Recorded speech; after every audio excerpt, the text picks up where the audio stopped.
तज्जयति परम ज्योति समं समस्तैरनंत पर्यायै दर्पण तल इव सकला प्रतिफलति पदार्थ मालिका यत्र परमागमस्य बीजं निषिद्ध जात्यन्ध सिन्धुर्विधानं सकल नय विलसितानां विरोधमथनं नमाम्यनेकान्तम्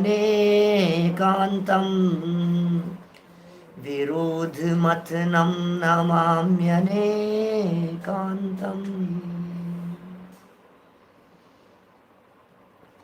पुरुषार्थ सिद्धि उपाय नामक यह ग्रंथ है, आचार्य अमृतचंद्र स्वामी की रचना।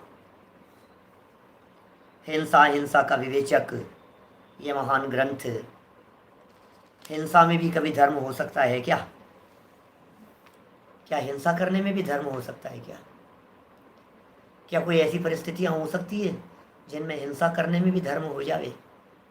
अरे अहिंसा धर्म की सर्वोत्कृष्ट व्याख्या करने वाला हमारा जिन धर्म हिंसा में किसी भी रूप में धर्म नहीं बता सकता। दूर दूर तक हिंसा का बहिष्कार किया है। सूक्ष्म से सूक्ष्म हिंसा को भी जहाँ निषिद्ध कहा गया हो, उस जिन धर्म में, उस जिन आमनाए में, उस जैन परंपरा में किसी प्रकार की हिंसा को कैसे बर्दाश्त किया जा सकता है?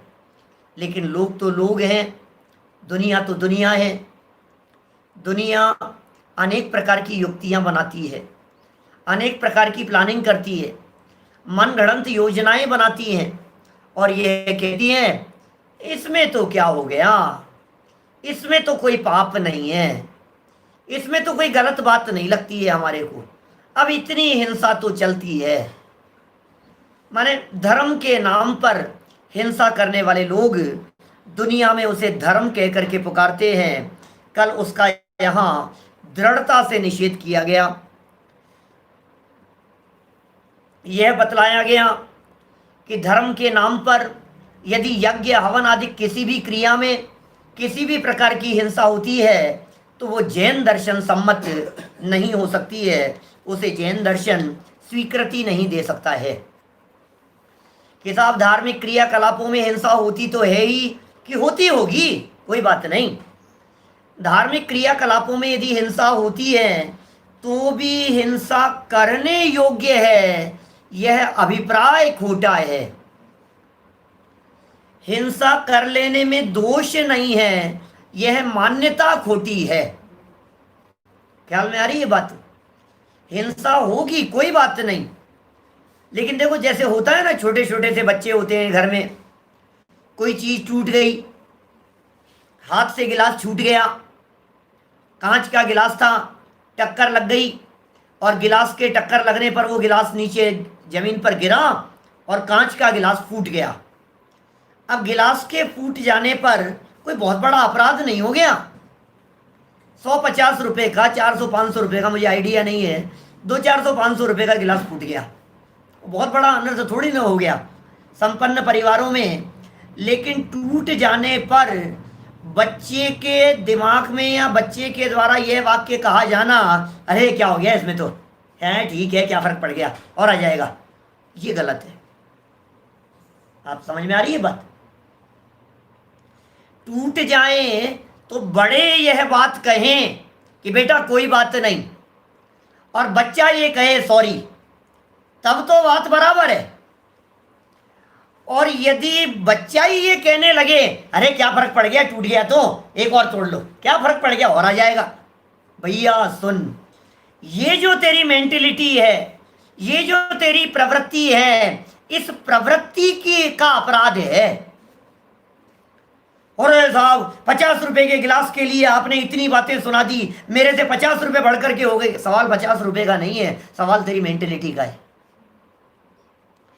बात यहां जो जिन धर्म के संदर्भ में कह रहे हैं, हिंसा के संदर्भ में बात कर रहे हैं, मंदिर बनाएगा, प्रतिमाएं बनाएगा, और कार्य होंगे, क्रियाकलाप होंगे, धुलेंगे, धोती दुपट्टे भी धो करके सुखाए जाएंगे मंदिर पूजन के लिए। सामग्री आदि चढ़ाई जाएगी, न मालूम क्या क्या जो कुछ भी होगा। यदि पांडाल बनाया गया है, टेंट लगाए जाएंगे, कारीगर आएंगे, काम करेंगे, तोड़ फोड़ होगी, लगाएंगे, इतना सब कुछ चल रहा है। लेकिन इतना सब कुछ चलते हुए भी हिंसा होने में यदि कोई व्यक्ति इस तरह की बात कहता है, पलट करके चलता है, भाई इतना तो, अब इतना तो चलेगा, मार दे कोई बात नहीं, हे भाई क्या कह रहा है। कोई यदि वो टेंट हाउस वाला यदि टेंट फिटिंग करते समय एक चलती हुई मकड़ी दिखाई दी और मारने का प्रयास कर रहा है, तो साधर्मी व्यक्ति ये कहेगा कि नहीं,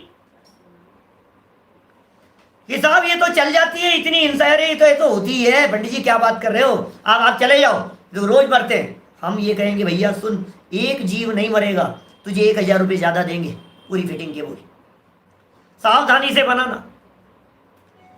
पानी तू डालता है ना यहाँ, 100 रुपए तुझे ज्यादा दूंगा पानी भरने वाले को, लेकिन अनछने पानी की एक बूंद भी इसमें नहीं जानी चाहिए। ये जो विवेक है आपके पास में, इस विवेक का खेल है सारा, और कुछ नहीं। माने हमारी जो मेंटेलिटी है, अभिप्राय है, दोष अभिप्राय का है, भूल अभिप्राय की है। हिंसा में धर्म होगा कि अहिंसा में होगा कि नहीं होगा कि क्या होगा, कितनी हिंसा हो गई, कितने जीव मर गए, लेकिन जीवों के मर जाने पर तेरे हृदय में खेद का भाव है या नहीं? तेरे द्वारा जिन मंदिर आदि की, स्वाध्याय आदि की सर्व प्रवृत्तियां वो यत्नाचार पूर्वक है या नहीं, ये बता। यदि यत्नाचार पूर्वक प्रवर्तन किया गया है तो सब माफ है। सावधानी पूर्वक क्रिया कर रहा है और 2 इंद्रिय जीव भी मर जाए, मक्खी मच्छर कीड़े मकोड़े भी मर जाए, सावधानी पूर्वक करते हुए सब माफ है तुझे। लेकिन अयत्नाचार पूर्वक किसी जीव की हिंसा ना हो तो भी तू पाप का भागीदार है। इसलिए मंदिर बनाने में, हिंसा में तो कोई दोष नहीं लगता है। सावधानी रख, सावधानी बरतने की प्रेरणा दे रहे हैं यहां पर। श्लोक नंबर 80 से आगे बढ़ेंगे हम दूसरी युक्ति की तरफ। कल पहली युक्ति की चर्चा हो गई थी। देखिए आप, हिंसा में धर्म ठहराने की दूसरी कुयुक्ति, पेज नंबर है 111, 111, 80 नंबर का श्लोक। धर्मो हि देवताभ्य प्रभवति ताभ्य प्रदेयमिह सर्वम् इति दुर्विवेक कलिताम धिषणाम न प्राप्य देहिनो हिंस्या। क्या कह रहे हैं भाई साहब? श्लोक सुनो आप, गजब की बात कही। ही धर्म है, निश्चय से धर्म देवताभ्य है, देवों से प्रभवती उत्पन्न होता है। धर्म तो देवों से ही होता है भाई साहब, परमात्मा के लिए ही तो धर्म है, भगवान है तो धर्म है, देवता है तो धर्म है। धर्म तो देवी देवताओं के भरोसे चलता है। ऐसा लोग जगत में देवी देवताओं की मान्यता रखने वाले जो लोग होते हैं, उनके आधार पर यह बात कह रहे हैं। ज्यादा विस्तार नहीं करेंगे, कोशिश करेंगे 2-3 श्लोक पढ़ ले वे। सरल सरल बातें हैं, इसलिए ज्यादा रुकेंगे नहीं यहां हम। आगे कई श्लोक ऐसे भी आएंगे जिनमें एक श्लोक पर 2-4 दिन चर्चा भी कर लेंगे, है ना। लेकिन देखो यहां जो बात कही जा रही है, इस लोक में ताभ्य है, उनके लिए सर्वम, सभी कुछ, प्रदेयम, दे देना चाहिए। लोग हैं भाई साहब दुनिया में, अरे भगवान के लिए तो सब न्योछावर है, भगवान के लिए तो जो चाहो ले लो, भगवान के लिए तो सब कुछ कर सकते हैं हम भगवान के नाम पर। जैसे ये नहीं चलता है मुस्लिम संप्रदाय में, जिहाद के नाम पर सारी हिंसा चलती है। जिहाद, एक वाक्य कह दिया गया, हमारा धर्म इस्लाम और खतरे में, इतना सा हर व्यक्ति तैयार है जान दे देने के लिए। बोलो, हर व्यक्ति सोचता है धर्म के नाम पर हम कुछ भी करने के लिए तैयार हैं। और धर्म के नाम पर कितनी हिंसा हो रही। बोलो, हिंदू मुसलमानों के जो दंगे हैं, ये क्या क्या है, बतलाओ मेरे को। राम जन्मभूमि के नाम पर जो दंगे हिंदुस्तान में पहले हुए हैं, भले ही वो सारा केस और मसला निपट गया हो शांति से, लेकिन कितने झगड़े हुए हैं धर्म के नाम पर, कितनी हिंसाएं हुई है, कितनी हत्याएं हुई है, कितने लोगों को मौत के घाट उतार दिया गया है। लोग ऐसा कहने वाले जगत में मिलते हैं, धर्म है साहब, धर्म के नाम पर तो चलता है वैसा, धर्म के नाम, धर्म के लिए हम कुछ भी मर जाएंगे, लेकिन धर्म के लिए समझ लो आप सब कुछ करने के लिए तैयार हैं, आहुति देने के लिए तैयार हैं। ये लिख रहे हैं यहां पर, देखिए आप, इति दुर्विवेक कलिताम, ऐसी अविवेक से ग्रसित धीषणाम प्राप्य, बुद्धि प्राप्त करके देहि नह, शरीरधारी जीवों को नए हिंसा नहीं मारना चाहिए। अरे यार ऐसी खोटी बुद्धि मत रखो आप, और शरीरधारी जीवों को मारो मत आप जबरदस्ती, ये हिंसा के काम मत करो। देखिए भाई मैं सच कहता हूं, मुझे याद आते हैं गुरुदेव बार बार में ऐसे प्रसंगों पर, जो अपने आप को आत्मा नहीं मानता है ना, उसे दुनिया के जीव आत्मा दिखाई नहीं देते। जो अपने आप को परमात्मा मानता है ना, उसे जगत के शरीरधारी प्राणियों में परमात्मा दिखाई देता है। जो अपने आप के बारे में ऐसा समझता है मैं त्रिकाली ध्रुव ज्ञाय भगवान आत्मा हूं, उसे जगत के जीव भगवान दिखाई देते हैं। जब तक तुम अपने आप को चैतन्य स्वीकार नहीं करोगे, जब तक तुम अपने आप को भगवान नहीं मानोगे, क्या जब तक तुम यह स्वीकार नहीं करोगे कि मैं त्रिकाली ध्रुव चैतन्य प्रभु परमात्मा हूं, मैं क्या, जब तक ऐसा स्वीकार नहीं करेगा तब तक तुझे दया का परिणाम नहीं आ सकता है। दया भी तभी बनती है भैया जब दूसरों को अपने समान समझता है। करुणा का भाव भी तभी आता है जब दूसरों को अपने समान समझता है। उनके प्रति वात्सल्य का भाव भी तभी आता है जब उन्हें अपने जैसा समझता है। सब जीवों को समान मानने की जो वृत्ति है, जो मिल गई है हमारे को, घुट्टी में मिल गई है, खुराक में मिल गई है, परंपरा से मिल गई है, हमारे महाभाग्य से मिल गई है, भाई साहब ये निधि है कोई अनमोल। इस दृष्टि से यदि आप देखेंगे तो जगत के जीव आपको हर जीव में भगवान दिखाई देगा।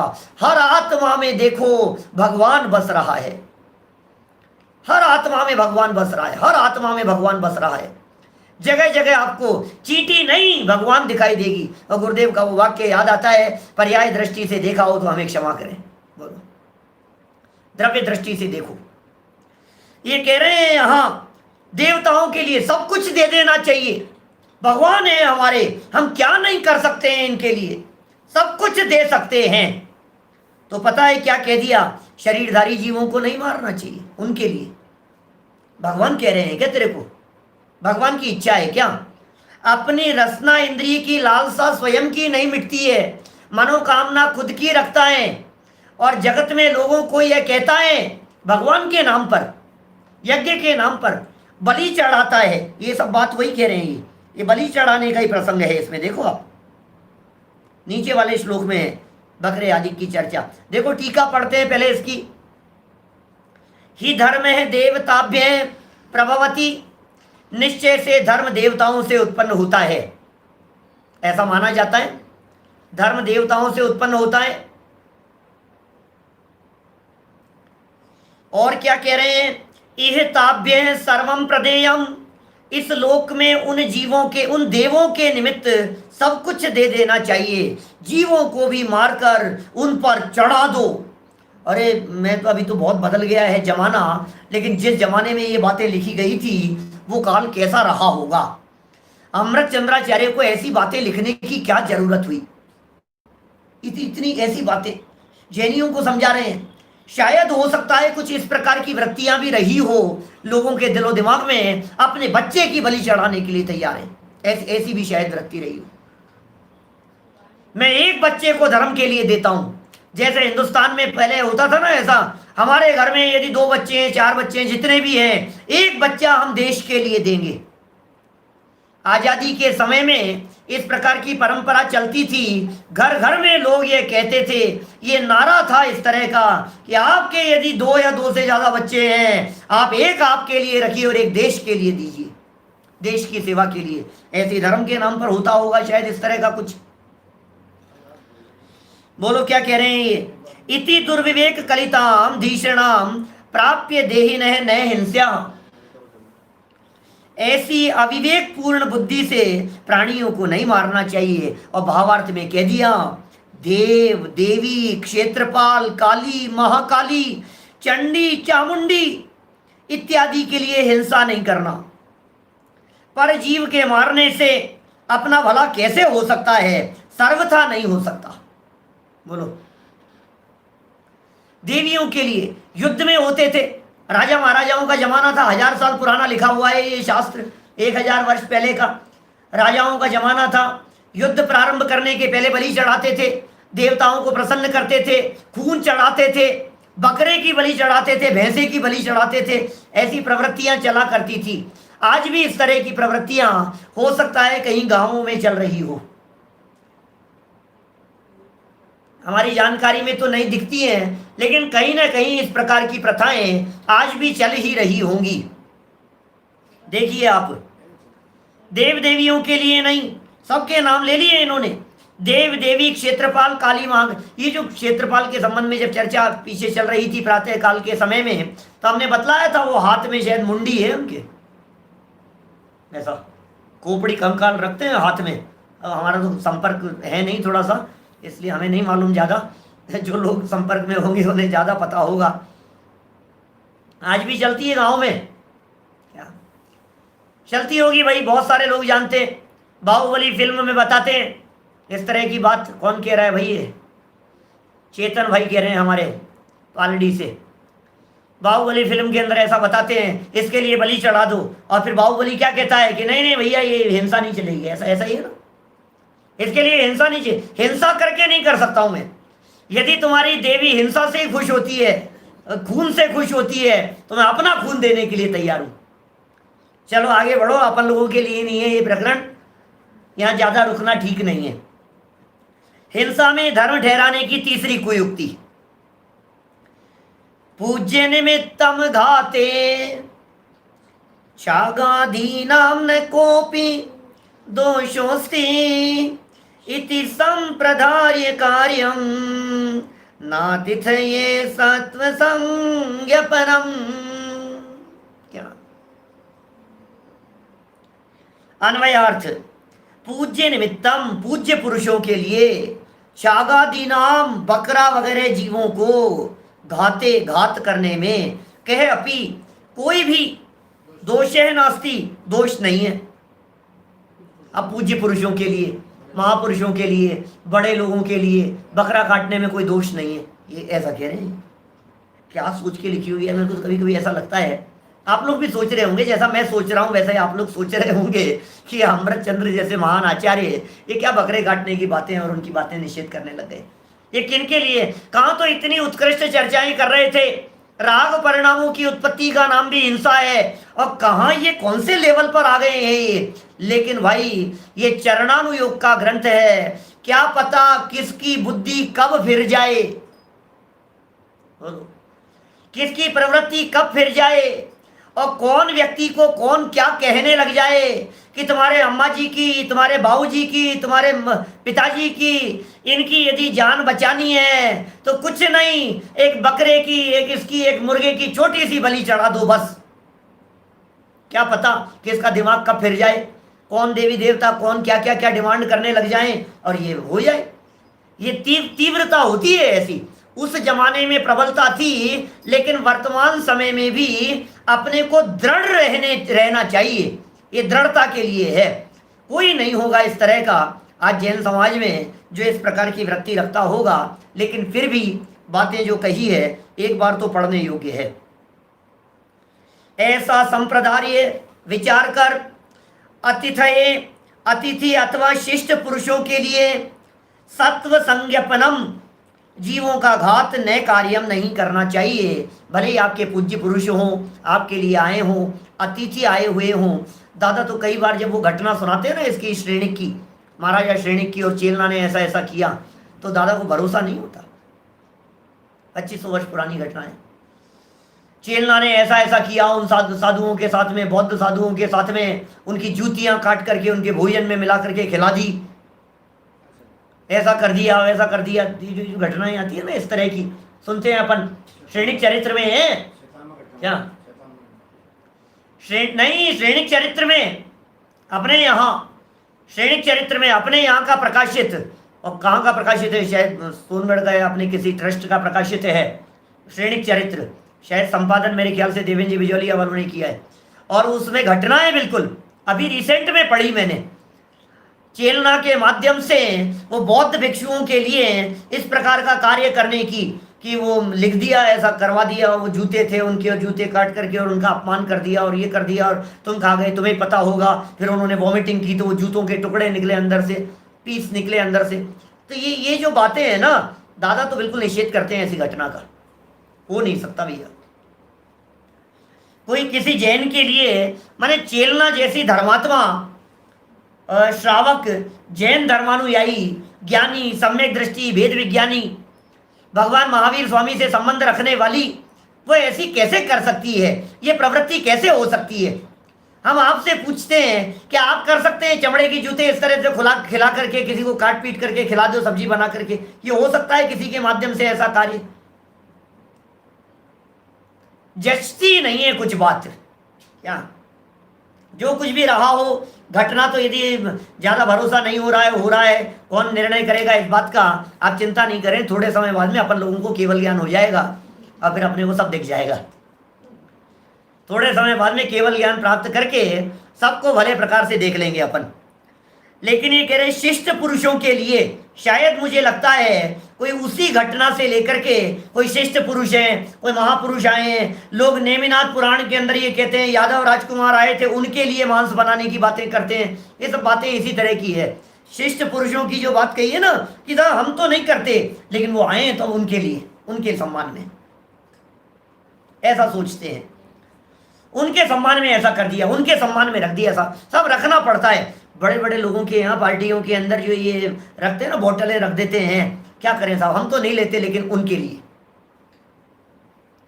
शायद हो सकता है उनके द्वारा लिखा हो। लेकिन नेमिनाथ भगवान के संदर्भ में इस तरह की परंपराएं सब दादा निषेध करते हैं ऐसी बातों का। ऐसा कैसे हो सकता है?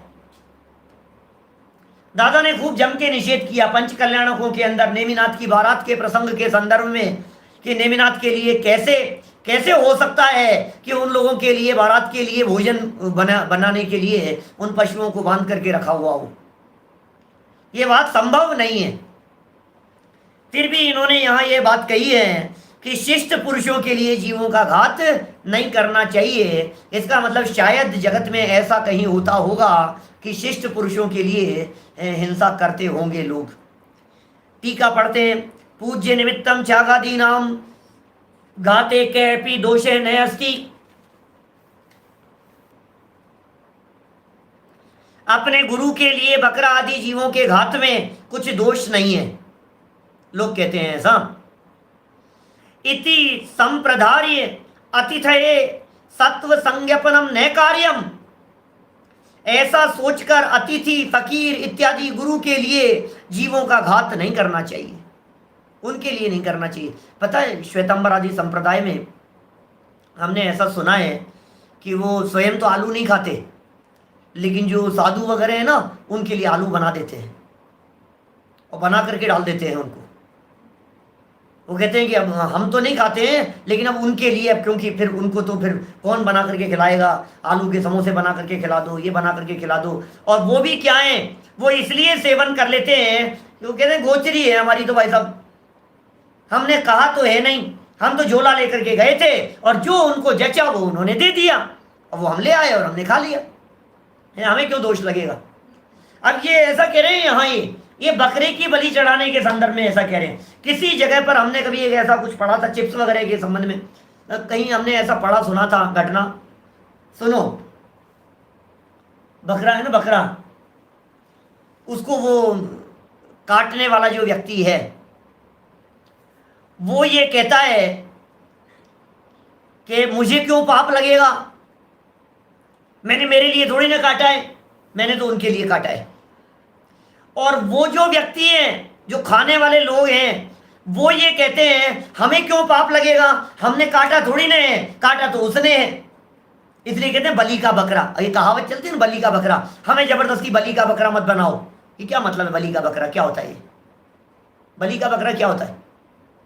जहां दोनों तरफ से व्यक्ति बाइज्जत बरी होना चाहे और बीच में वो बेमौत मारा जाए, उसका नाम है बलि का बकरा।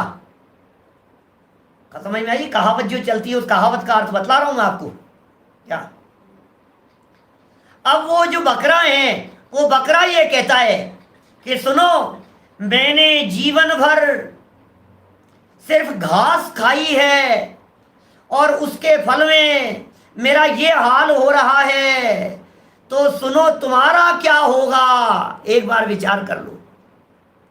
वो बोलता है इस तरह की, उसके मन में ये बात चलती होगी कहीं ना कहीं। खैर, सब महापाप के काम हैं और दूर दूर तक हम लोगों के जीवन में ये सब बातें नहीं हैं। आगे बढ़ते हैं। भावार्थ: पापी, विषय लंपटी और जिह्वा लोलुपी, जो स्वयं तथा अन्य जीवों को नरक में ले जाने के लिए तैयार हैं, ऐसे कुगुरुओं के लिए भी हिंसा करना उचित नहीं है। हिंसा से उनका और अपना मोक्ष कैसे हो सकता है, अर्थात कदापि नहीं हो सकता है।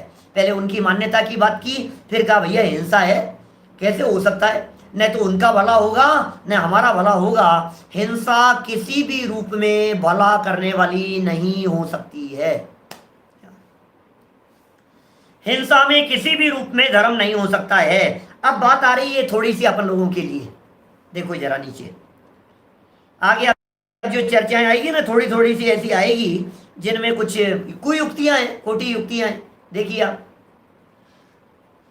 धर्म, हिंसा में धर्म ठहराने की चौथी कुयुक्ति, 82 नंबर श्लोक है भैया। देखो, बहुसत्व घात जनिता दशनाध्वरमेक सत्व घातोत्थम इत्याकलय कार्यम न महासत्वस्य हिंसनम जातु। अन्वयार्थ: बहुसत्व घात जनितात, बहुत से जीवों के घात से उत्पन्न हुए अशनात भोजन की अपेक्षा एक सत्व घातोत्थम, एक जीव के घात से उत्पन्न हुआ भोजन वरम अच्छा है। अब ये युक्ति है, खोटी युक्ति है भैया। सुनो, एक चीज ऐसी है जिसमें एक जीव मर रहा है, दूसरी चीज ऐसी है जिसमें बहुत सारे जीव मर रहे हैं। बोलो क्या करना? युक्ति है इसकी। तो आप क्या कहोगे? अभी ये प्रकरण मत पढ़ो, आप नीचे मत देखना बिल्कुल भी। और आपसे पूछता हूं, एक वस्तु ऐसी है जिसमें एक जीव का घात हो रहा है और दूसरी वस्तु ऐसी है जिसमें बहुत सारे जीवों का घात हो रहा है। बोलो क्या करना? बोलो क्या कहना है भाई, बताओ। बोले बहुतों को बचा लो, एक जीव को मरने दो। यही कहेंगे आप? यही कहेंगे ना? शिष्य भी यही कह रहा है यहां। ये खोटी युक्ति देने वाला व्यक्ति ये बात कह रहा है। और पता है क्या तर्क देता है? अभी आपको पता नहीं था कौन से जीव और कौन सा क्या था, अब मैं कहता हूं।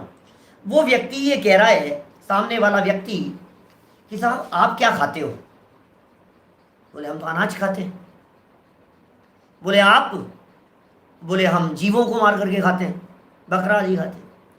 तो वो ये कहता है कि बोले ये जो बकरा है ना, ये एक जीव है, और तुम जो अनाज खा रहे हो ना, उनमें अनाज के अंदर वो एक जीव तो है नहीं। वो कितने सारी घास काटी है, कितने सारे जीव थे उसमें, कितनों की हिंसा हुई है। तो बोले बहुत सारे जीवों की हिंसा की तुलना में एक जीव की हिंसा वो ज्यादा ठीक है। ये खोटी युक्ति है। ये कह रहे हैं ये जो प्रवृत्ति है, ये जो सोच है, यह सोच खोटी सोच है, ये गलत सोच है, यह बात बराबर नहीं है। नीचे देखिए, कहीं कहीं आपको लगेगा ऐसा कि हमारे में भी इस तरह के लोग होंगे जो ये कहेंगे यार फिर एक काम करो यार, आप तो मौन रहा करो, आप तो बोला मत करो, आप तो चला मत करो, आप तो खाया मत करो। ऐसे ऐसे कुतर्क करने वाले लोग हैं ना दुनिया में। यहां जो बात कही है इन्होंने, ये पढ़ता हूं, देखो। ऐसा विचार कर इति आकल्य, ऐसा विचार कर, जातु माने कभी भी, महासत्वस्य बड़े त्रस जीव का हिंसनम न कार्यम, घात नहीं करना चाहिए। अरे भाई साहब, बात तो ऐसी है, एक तरफ है 150 एकेंद्रीय जीव और दूसरी तरफ है एक त्रस जीव। इतना नहीं, एक तरफ है हजारों एकेंद्रीय जीव और दूसरी तरफ है एक त्रस जीव। इतना ही नहीं, एक तरफ है असंख्यात एकेंद्रीय जीव और दूसरी तरफ है एक त्रस जीव। अरे इतना भी नहीं, ये कह रहे हैं एक तरफ अनंत एकेंद्रीय जीव है और दूसरी तरफ एक त्रस जीव है, तो कह रहे हैं त्रस जीव के घात का पाप बड़ा पाप है, ये कहना चाह रहे हैं। ये अमृत चंद्राचार्य कह रहे हैं त्रस जीवों की हिंसा का जो पाप है और त्रस में भी फिर जो उत्तर उत्तर बढ़ते हुए पाप है, ये पाप पाप पाप पाप वो बड़े बड़े पाप हैं। इसलिए सावधान रहो, जितने इंद्रिय जीव होगा उसकी हिंसा में उतना ज्यादा पाप लगेगा। देखिए पढ़ता हूं यहां से चर्चा, टीका पढ़े अपन, पहले सरल अर्थ हो गया ना। बहुत से जीवों के घात से उत्पन्न हुए भोजन की अपेक्षा एक जीव के घात से उत्पन्न हुआ भोजन अच्छा है, ऐसा विचार कर कभी भी बड़े त्रस जीव का घात नहीं करना चाहिए। अन्वय अर्थ पढ़ा है मैंने, टीका पढ़ता हूं। अब हमारे ऐसे भी साधर्मी हैं सामने, त्रस जीव का अर्थ क्या है ये पूछ रहे हैं। कोई बात नहीं, नए जुड़े होंगे, चिंता नहीं करें, सब बातें बताऊंगा। लेकिन मैं ये एक और निवेदन करना चाहूँगा कि पुराने जितने प्रवचन हैं आप स्टेप बाय स्टेप धीरे धीरे धीरे धीरे करके आप सुनते रहें, आपकी ज्ञान वृद्धि होती रहेगी। आपका प्रश्न है त्रस जीव का अर्थ क्या है। 2 इंद्रिय, 3 इंद्रिय, 4 इंद्रिय, पंचेंद्रिय जीवों को त्रस जीव कहते हैं। त्रस माने ऐसे जीव जिनके मोर देन 1 इंद्रिय होती है, 5 सेंस हैं अपने, जिनके टच करने की सामर्थ्य अकेली वो एक इंद्रिय है और जो उससे ज्यादा हैं वो सब त्रस जीव हैं। ठीक है, देखिए आप देखिए भाई, दिगंबर श्वेतांबर के बीच में झगड़ा मत करो, कौन दिगंबर है और कौन श्वेतांबर है। यहाँ सफेद कपड़े पहने हुए हम भी श्वेतांबर हो सकते हैं और अंदर में सब दिगंबर हैं। बात तो सिद्धांतों की है, बात तो मान्यता की है। हम सब जैन हैं, यह परम सत्य है, लेकिन भगवान महावीर स्वामी की जो मूल सिद्धांत हैं उन सिद्धांतों पर चलने की चर्चा चल रही है। जो व्यक्ति इन मूल सिद्धांतों को स्वीकार करता है वो सच्चा जैन है, ये कह रहे हैं यहाँ पर। कोई फर्क नहीं पड़ता है एक व्यक्ति ने बाहर में कौन से कुल में जन्म लिया है। इन्होंने दिगंबर कुल में जन्म लिया, इन्होंने श्वेतांबर कुल में जन्म लिया। अरे गुरुदेव ने तो श्वेतांबर कुल में ही जन्म लिया था, तो क्या फर्क पड़ता है उससे। इंद्रभूति गौतम कौन से कुल के थे भाई साहब? इंद्रभूति गौतम बोलो, जैन थे क्या? दिगंबर जैन थे कि श्वेतांबर थे? इंद्रभूति गौतम की बात कर रहा हूं, गौतम गणना की टोंक की बात कर रहा हूं। शिखर जी पर जाते हैं सबसे पहले, वहां बोलो कौन थे? ब्राह्मण थे, क्या फर्क पड़ गया? हिंदू थे, क्या फर्क पड़ गया? अरे कितने लोग हमारे वर्तमान में दिगंबर संत, पिछले 2000 वर्षों की दिगंबर परंपरा को, दिगंबर मुनिराजों की परंपरा को यदि आप टटोलने का प्रयास करेंगे तो आपको 100 से ज्यादा प्रसिद्ध दिगंबर संत ऐसे मिलेंगे जिन्होंने जैन कुल में जन्म नहीं लिया। 100 से ज्यादा मिलेंगे आपको। बोलो, आप पुराने समय से उठा करके देखिए, आप क्षत्रियों में जन्म लेने वाले मिलेंगे, ब्राह्मणों में जन्म लेने वाले मिलेंगे, हिंदुओं में जन्म लेने वाले मिलेंगे। सारे के सारे तीर्थंकर हमारे क्षत्रिय थे। इसलिए बात यहाँ कुल अपेक्षा से नहीं है। जब भी कोई बात कही जाए उसे सिद्धांत की अपेक्षा से बात समझना। देखो भावार्थ पढ़े क्या नीचे? टीका ही नहीं पढ़ी अभी तो। बहु सत्व घात जनितात अश्यनाथ एक सत्व घातोत्तम वरम। बहुत जीवों के नाश से उत्पन्न हुए भोजन की अपेक्षा एक जीव के मारने से उत्पन्न किया गया भोजन उत्कृष्ट है। बोलो क्या कह रहे हैं? बहुत जीवों के नाश से उत्पन्न हुए भोजन, भोजन की बात कर रहे हैं। ये अनाज की बात कर रहे हैं, नीचे भावार्थ में उसके लिए अनाज शब्द का प्रयोग कर दिया है। एक जीव के मारने से उत्पन्न किया गया भोजन उत्कृष्ट है। इति आकल्य जातु महासत्वस्य हिंसनम न कार्यम। क्या ऐसा विचार कर कभी भी बड़े जीव की भी हिंसा नहीं करना चाहिए। क्या कभी किसी भी बड़े जीव की आप हिंसा नहीं करें। क्या ये सब लिख रहे हैं लोग कुछ भी। देखो भाई, आप कम लिखा करें, आप लोग थोड़ा सा सामने से कम लिखेंगे ना आप लोग, तो थोड़ा सा अच्छा रहेगा, है ना। बहुत ज़्यादा लिखते हैं, बहुत सारे लोग लिखते ही रहते हैं, बस आप सुनने में ज़्यादा उपयोग लगाया करें। विद्यानंद जी जो आचार्य थे वो ब्राह्मण थे, वो कौन थे, सब अलग अलग जाति कुलों में, कोई फर्क नहीं पड़ता है किसने जन्म कहाँ लिया है। हमने 20पंथी में जन्म लिया है, कट्टर 13पंथी हूँ मैं भी। बोलो क्या कहना है आपको? है आपको कोई ऐतराज मेरा 13पंथी होने में? जन्म लिया था 20पंथ आमनाए में, पक्का 13पंथी हूँ 100%। तो कुछ फर्क नहीं पड़ता उससे। भाऊ भाई कहा करते थे हमारे, बड़े भाऊ भाई की बात करता हूं, बड़े भाऊ भाई कहते थे कि हम 20पंथी थे। बोलो 20पंथ आमनाए के कहते थे वो अपने आप को। हम गुजराती लोग हमारे बहुत सारे होंगे। अबे बाद में उन्होंने कहा नहीं, हम नहीं मानते अब इनको, अब छोड़ दिया हमने सब कुछ। चेतन भाई ऐसा नहीं है क्या? दादा से सुनी है हमने तो बात। थे पुराने से पहले परंपरानुसार, और फिर छोड़ दिया उसको। जब सत्य समझ में आया हमारे को तो एकदम सब पलट गए, सारी बातें सब पलट जाती है। उसमें क्या है? सत्य जो होता है ना, सत्य, ये सत्य इंतजार नहीं कराता है। सत्य की जब समझ होती है ना तो एक झटके से बदल जाता है, एक झटके से। जैसे ही हमें निर्णय हो गया कि भाई ये गलत है, अब छूट जाएगा, तुरंत छूट जाएगा, लंबा समय नहीं लगेगा उस पर।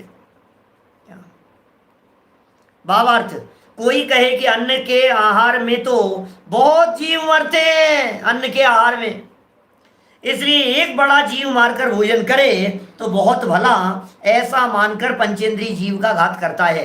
दुनिया में है इस तरह के जीव जो ऐसा मान करके घात करता है। वहां हिंसा तो प्राणघात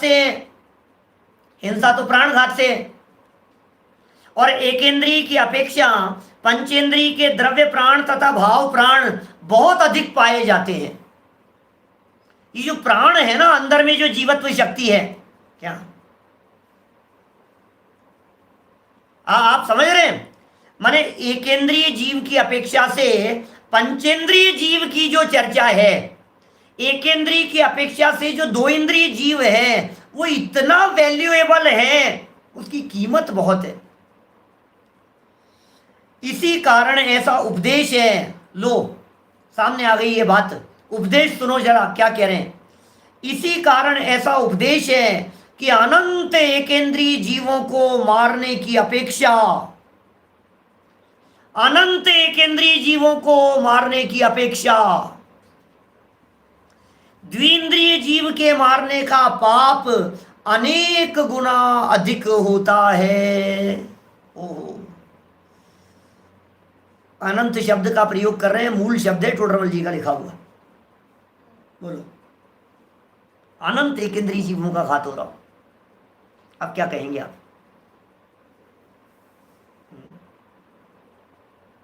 अनंत एकेंद्रीय जीव, अनंत जीवों का घात, अनंत जीव मर गए हैं, एक तरफ जीव की हिंसा, क्योंकि अनंत अनंत अनंत अनंत अनंत अनंत अनंत अनंत भाव बीत जाने के बाद एकाध कोई ऐसा चांस पड़ता है जिसमें ये जीव त्रस पर्याय की प्राप्ति की योग्यता रखे, त्रस बने।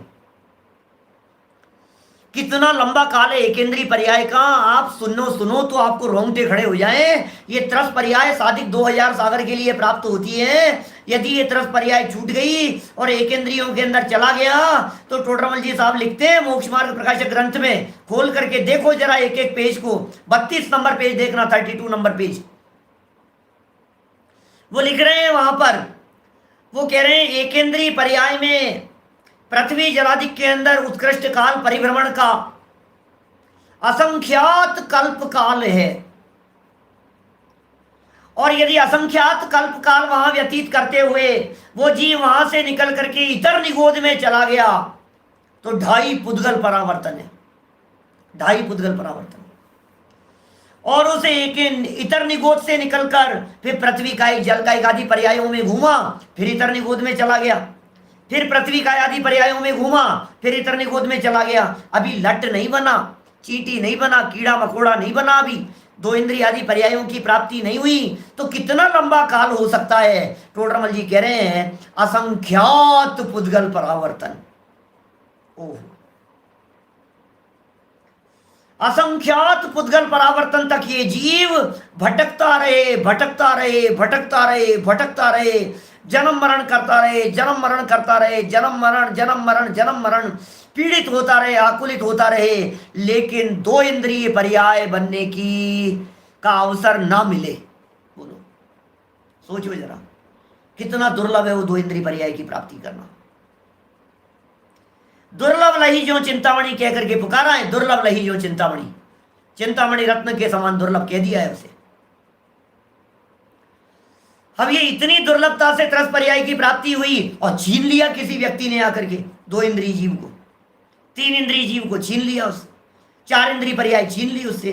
अरे उत्तर उत्तर दुर्लभ है, एक एक स्टेप, एक स्टेप से दूसरा स्टेप, दूसरे से तीसरा स्टेप, तीसरे से चौथा स्टेप, सैनी पंचेंद्रिय हो गया। चूहे मारने को तो ऐसे समझता है जैसे क्या हो गया था चूहे मारने में, चूहे मारने की दवाई डाल दी, गोलियां डाल दो, मर जाएगा। जैनियों के घरों में भी मिल जाएगी आपको इस तरह की घटनाएं। बोलो, आपके हमारे घरों में भले ही नहीं होती हो कोई बात नहीं, लेकिन हमारे लोगों के परिचित लोग तो कोई ना कोई ऐसे जरूर होंगे जो घर में चूहे मारने की दवा डाल देते होंगे। मार दिया, क्या फर्क पड़ गया, मार दिया उसको। अरे तुझे पता नहीं है कितना बड़ा पाप कर दिया तूने, कितना बड़ा पाप हो गया है। ये उस पाप के लिए कह रहे हैं, अनंत शब्द का प्रयोग कर रहे हैं। अनंत एकेंद्रिय जीव को मारने की तुलना में, क्या अनंत एकेंद्रिय जीवों को मारने की अपेक्षा द्विइंद्रिय जीव को मारने का पाप कई गुना ज्यादा है। तो पंचेंद्रिय के मारने पर क्यों न बहुत बड़ा पाप होगा। पंचेंद्रियों के मारने का पाप तो कितना बड़ा हो जाएगा, कितना बड़ा पाप हो जाएगा पंचेंद्रियों के मारने में। सैनी पंचेंद्रिय सैनी पंचेंद्रिय है, आपको पता है वो चूहा सम्यक दर्शन की प्राप्ति कर सकता है। हो सकता है अभी आपके घर घर में ये जिनवाणी की चर्चा चल रही है ना, ये तो काल ऐसा आ गया है कोरोना का, ये जो काल है इस काल में घर घर में चल रही है ना जिनवाणी। जो जिनवाणी और तत्व ज्ञान की चर्चाएं मंदिरों में चला करती थी, आज वो सबके घरों में चल रही है ना। हमारे भी सब घर के परिवार के सब लोग बैठ करके सुन रहे हैं ना, ये आपके भी घरों में सुन रहे होंगे, तो घर में चूहे भी होंगे, तो चूहा इस तत्व चर्चा को सुन करके सम्यक दर्शन प्राप्त कर सकता है। उस चूहे को जाति स्मरण ज्ञान हो सकता है। वो चूहा सैनी पंचेंद्रिय है, आप स्वाध्याय के लिए बैठे हुए हैं और चूहा उधर से गुजरा और उसकी निगाह पड़ी स्वाध्याय करते हुए, चक्षु इंद्रिय है उसके पास में, कर्णेंद्रिय भी है, आंख से देखा और कोई पुरानी बात याद आ गई, सम्यक दर्शन प्राप्त कर सकता है, चौथे गुण स्थानवर्ती हो सकता है। बोलो, छिपकली भी प्रवचन सुनती है, कबूतर भी प्रवचन सुनते हैं, चूहे बिल्ली बंदर सब सुन सकते हैं, सब सैनी पंचेंद्रिय है। देखिए आप क्या कह रहे हैं साहब, यहां मारने का पाप अनेक गुना अधिक होता है, इसलिए पंचेंद्रियों के मारने का कितना बड़ा पाप होगा, कितना बड़ा पाप होगा पंचेंद्रियों के मारने का। तथा बड़े द्विइंद्रिय से लेकर, बड़े 2 इंद्रिय, सुरेंद्र जी भाई साहब, बड़े 2 इंद्रिय जीव हैं, उनसे लेकर 3-4 पंचेंद्रिय तक के जीवों के मारने में तो मांस का आहार होता है, जिसका दोष पहले ही कहा जा चुका है, इसलिए ऐसा ही श्रद्धान करना उचित है।